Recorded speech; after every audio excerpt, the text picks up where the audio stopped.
As a Braves fan, we would support that coming all out of the Nationals payroll. With that, we will, and I thank the lady for her comments.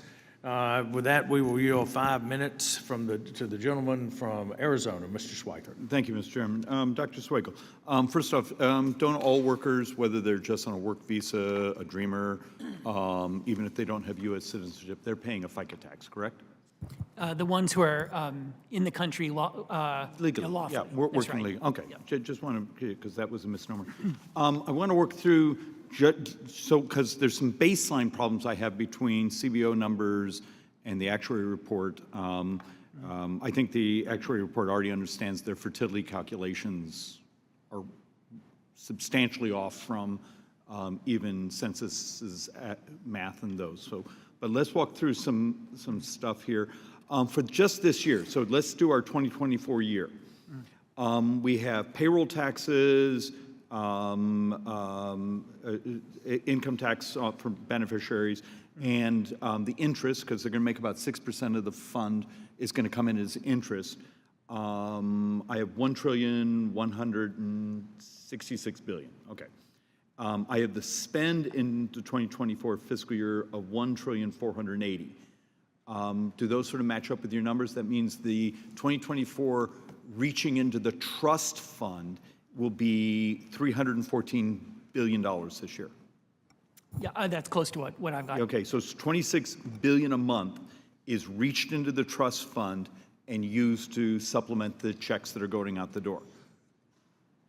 That's right, and the money from the trust fund is the securities of the trust fund redeemed by the Treasury. Yeah, it's the special T-bills, but some people don't understand that there were 6% of the entire revenues, at least this fiscal year, on Social Security are actually interest that the general fund pays for having borrowed the money. That's right. So you do have the weird multiplier, and then there's the tax on benefits, which is about 4%. I wanted to make sure, because there was a couple of things said that made it sound like the trust fund isn't already in play. It's in play this year. Over $314 billion will be borrowed from the trust fund this year. Excuse me, refunded. The trust fund will cash in. Redeeming the securities. That's right. A couple other things I want to walk through, and instead of me leading you on these, I have 3 or 4 charts here.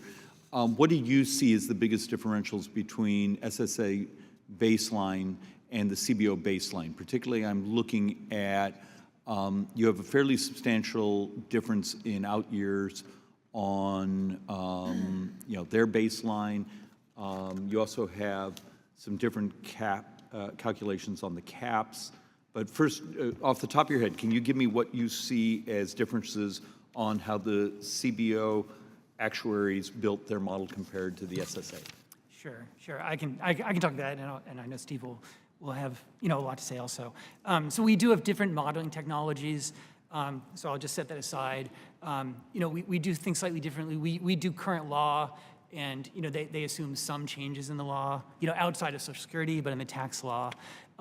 In the parameters, the sort of numbers, where we have different GDP growth, and Steve highlighted that this year, they bumped up GDP growth, and that just slightly more than offset, they're moving toward, sort of what's happening on fertility. So it's growth, fertility. They have much higher interest rates further out, and then immigration. We've picked up the immigration surge. It's not yet in the population numbers, but working with DHS numbers, we've picked that up. And where I was really going with this was not to pick on the Social Security actuaries or the CBO. Yeah. It was more, I'm trying to head towards the fragility of the numbers. Mm-hmm. When we did our math last year, the exhaustion, the first year of exhaustion was 616 billion short. Now it's 400 and some.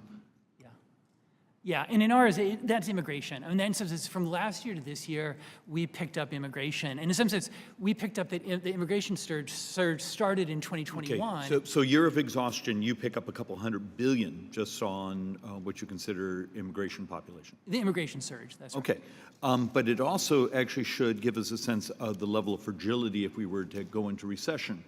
Let's say it's a mild recession. Would we probably see, because you just had a $200 billion change at the end of the 10 in a single cycle.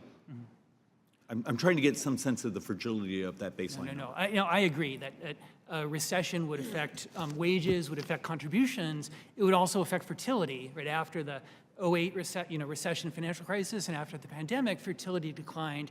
It came up a bit, but not. It didn't go back. But then it took a big spike downward last year. We went to 1.63. Yeah.